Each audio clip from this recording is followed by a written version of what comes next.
Assalamualaikum warahmatullahi wabarakatuh. Baik, kami dari kelompok 10 akan mempresentasikan review jurnal kami dengan tema biji kopi. Dengan reviewer pertama, Cahaya Anistia. Jurnal yang pertama berjudul tentang tinjauan kimia dan aspek farmakologi senyawa asam klorogenat pada biji kopi. Dari Jurnal Farmaka, volume 14 nomor 1 halaman 215 sampai 227 pada tahun 2016 dengan penulis Naili Farhatati dan Mustariadi. Hasil dari penelitian ini adalah asam klorogenat adalah senyawa kimia yang terkandung di dalam biji kopi. Senyawa tersebut dihidrolisis dengan dilakukan penyangrai atau pemanggangan.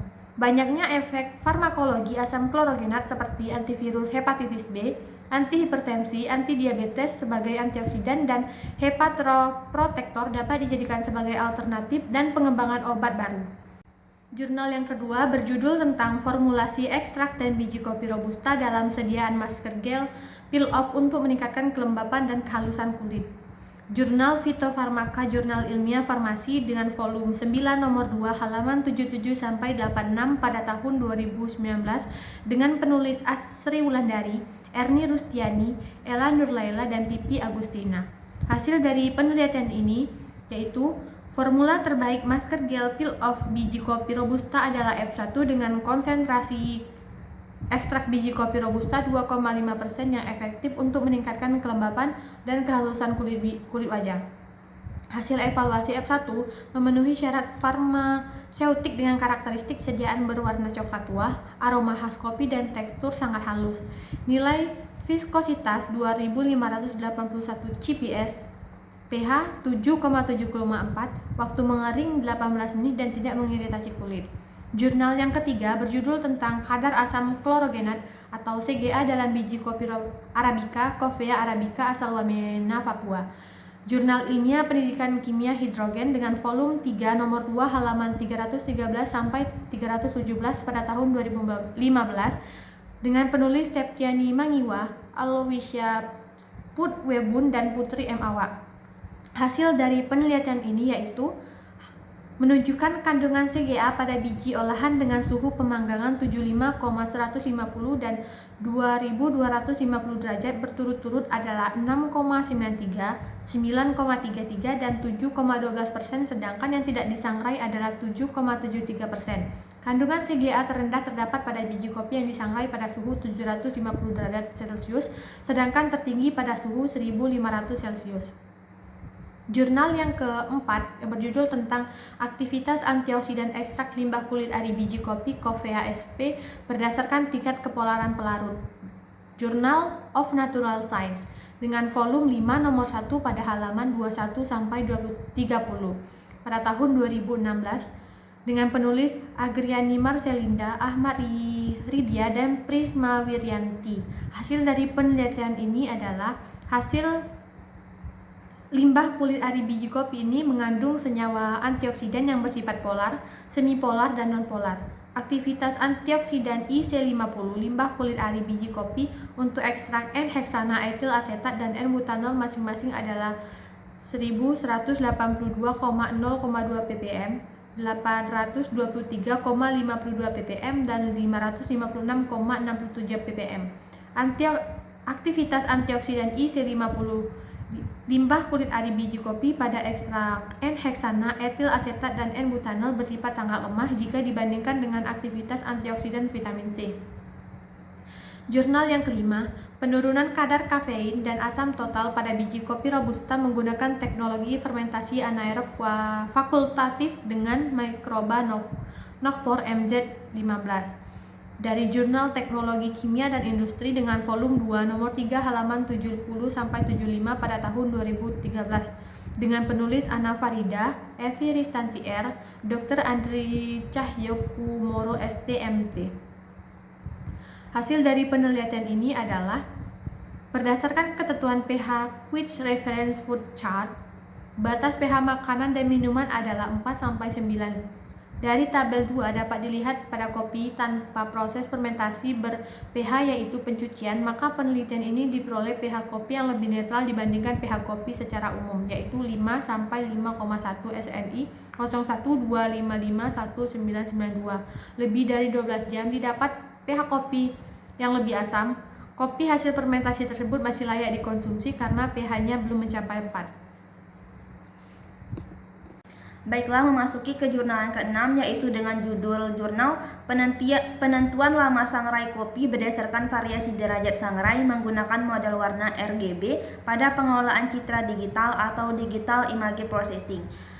Pada tahun terbit dengan tahun 2015, nama peneliti Bambang Marhayananto, Dedi Wirawan Sudibyo, dan Miftahul Farid. Nama dan volume jurnal yaitu Jurnal Agroteknologi volume 9 nomor 2. Hasil dari jurnal ini yaitu adalah sensoris sampel penyaringan kopi Robusta pada suhu 2000 Celcius memperoleh 2 sampel yang sama dengan standar derajat sangrai, yaitu pada sampel RB C5 sama dengan jenis standar drying paste, sedangkan pada sampel RB C20 sama dengan jenis standar cinnamon roast. Hal tersebut dikarenakan jumlah hasil dari analisa sensoris sampel kopi terlalu sedikit. Maka pada sampel kopi Robusta dengan suhu penyaringan 2050 Celcius tidak dilakukan analisis sehingga tidak dapat dilakukan prediksi lama sangrai pada perlakuan ini. Selanjutnya masuki artikel yang ke-7 dengan judul artikel Respons Pertumbuhan Tanaman Kopi Robusta bekas tambahan batu bara bervegetasi segon atau periode E1 Nino. Dengan tahun terbit 2016, nama peneliti Heru Rizka Santosa, Cucu Suherman, dan Santi Rosniawati. Nama dan volume Jurnal Agrikultura 2016 dengan volume 27 nomor 3. Hasil dari artikel ini yaitu memperlihatkan cekaman aluminium di lahan reklamasi bekas tambang batu bara bervegetasi sengon berpengaruh terhadap pertumbuhan tanaman kopi Robusta yang ditunjukkan pada parameter tinggi tanaman, diameter batang luas dan daun, bobot kering pupus, panjang akar yang lebih rendah dibandingkan tanaman kopi Robusta di nursery atau kontrol, dan parameter volume akar, bobot kering akar yang lebih tinggi dibandingkan kontrol. Kandungan aluminium di daun pada lahan reklamasi lebih tinggi dibandingkan kontrol berdasarkan Berdasarkan pengamatan akar pada tanaman kopi di lahan reklamasi, tidak terlihat gejala penghambatan atau toksisitas akibat cekaman AL, dan hasil pengujian kandungan AL di akar adalah 25 ppm, termasuk kategori rendah. Maka tanaman kopi Robusta termasuk kategori toleran terhadap cekaman aluminium yang terdapat di lahan reklamasi bekas tambang batu bara bervegetasi sengon. Selanjutnya, judul artikel yang ke-8 yaitu Karakterisasi Kopi Bubuk Robusta di Tulungrejo terfermentasi dengan ragi. Tahun terbit pada tahun 2020 dengan nama peneliti Dionysius Budi, Wahyu Masoaelani, Yusianto, dan Atina Rahmawati. Nama dan volume jurnalnya Jurnal Agroindustri volume 10 nomor 2. Adapun hasil dari penelitian ini yaitu menghasilkan kopi bubuk yang mempunyai pH 5,28, kadar air 1,75%, kadar abu 4,81%, dan kadar kafein 5,6055 mg atau mili. Kadar kafein dan pH ini telah memenuhi standar SNI. Selanjutnya yaitu masuki judul artikel yang ke-9 dengan judul Modifikasi Proses Pengolahan Kopi Arabica Menggunakan Metode Money Process. Dengan tahun terbit 2021, nama peneliti Hasfi Dalimunte, Dina Mardanatilah, dan Maria Ulfa. Dengan nama dan volumenya Jurnal Teknik Pertanian Lampung volume 10 nomor 3. Hasil dari penelitian ini yaitu menunjukkan intensitas pencucian mempengaruhi nilai Brix, kadar air, kadar gula total, dan pH. Sedangkan tingkat kematangan buah kopi berpengaruh terhadap nilai Brix, kadar air, kadar gula total, dan pH. Yang ke-10 dengan judul artikel Analisis Kandungan Kafein Kopi pada tingkat kematangan berbeda menggunakan spektrofotometer. Tahun terbit pada tahun 2021 dengan nama peneliti Andi Ilham Latundra, Eva Johannes, BC Mulhardianti, dan O. Pirtus Mule. Nama dan volume Jurnal Ilmu Alam dan Lingkungan volume 12 nomor 1. Adapun hasil dari penelitian ini yaitu yang diperoleh pada uji kualitatif dengan metode Pari menunjukkan dengan adanya perubahan warna menjadi hijau. Sedangkan hasil analisis pada uji kuantitatif dengan metode Rotavometer UV VIS diperoleh hasil setiap garam kopi mengandung kafein, yaitu kopi Arabica muda 11,15 mg atau 1,151%.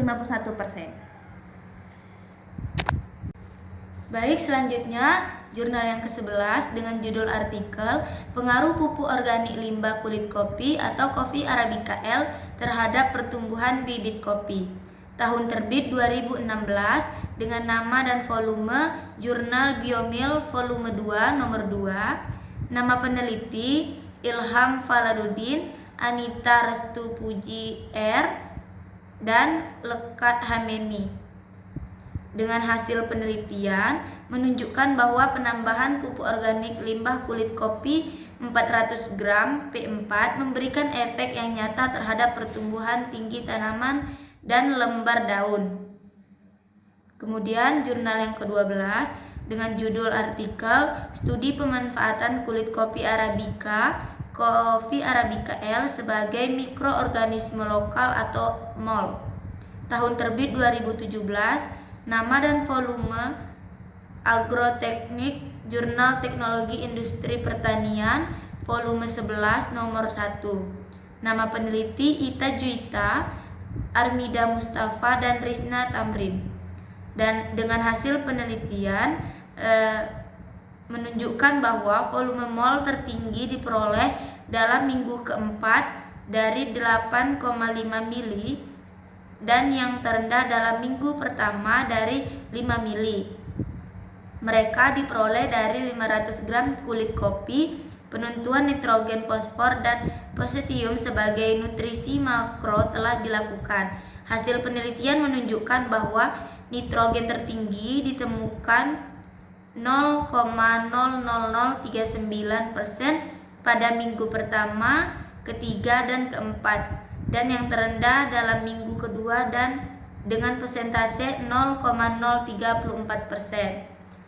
Selanjutnya jurnal yang ke-13 dengan judul Analisis Kafein dalam Kopi Bubuk di Kota Manado menggunakan Spektrometrik UV VIS.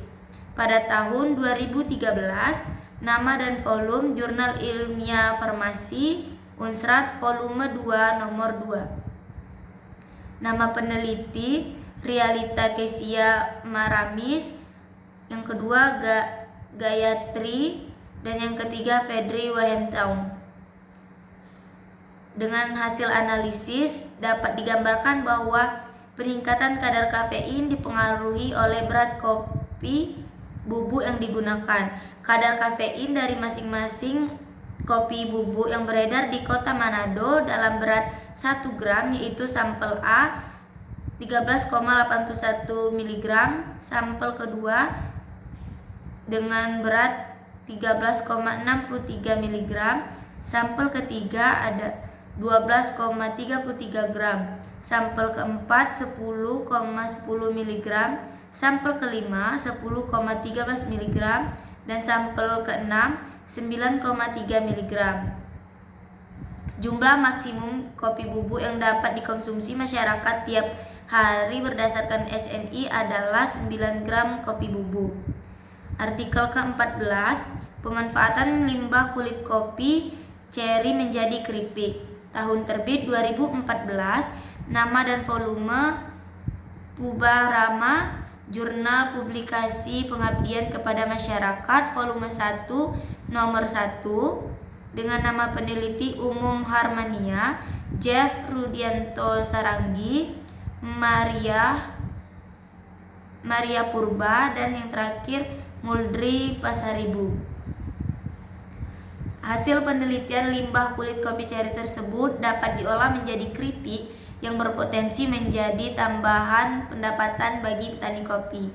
Untuk meningkatkan pendapatan petani kopi diharapkan tidak puas dengan hanya menjual kopi ceri, namun dengan sedikit tambahan tenaga dengan menjual kopi dalam bentuk kopi olahan seperti kopi gabah dan kopi beras.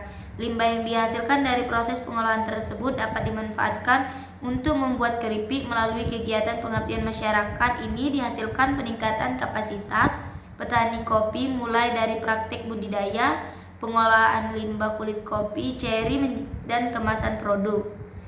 Masuk ke artikel 15 atau yang terakhir dengan judul pemanfaatan limbah kulit kopi Kaskara menjadi teh celup. Tahun terbit 2017, nama dan volume Jurnal Sains dan Teknologi Pangan, volume 2 nomor 5. Nama peneliti Firdan Garis, Atika Romalasari, dan Rita Purwasi. Hasil dari penelitian ini sesuai dengan SNI dengan hasil yang didapat rata-rata 5,27% uji hedonik pada teh kering Kaskara, yaitu aroma 2,9 cukup suka, warna 3,3 cukup suka, tekstur 3,3 cukup suka. Pada seduhan teh limbah kulit kopi Kaskara memiliki aroma 3,3 dan rasa 2,8 serta warna 3,7 dan kemasan 4,1. Simpulan dari penelitian ini yaitu limbah kulit kopi Kaskara dapat diolah menjadi teh celup limbah kulit kopi Kaskara. Kadar air teh celup limbah kopi kulit kopi Kaskara belum sesuai SNI yaitu 18,31%. Sekian dari review jurnal saya kembalikan kepada moderator. Sekian presentasi dari kelompok kami. Mohon maaf bila ada tutur kata yang salah. Terima kasih. Assalamualaikum warahmatullahi wabarakatuh. Sini.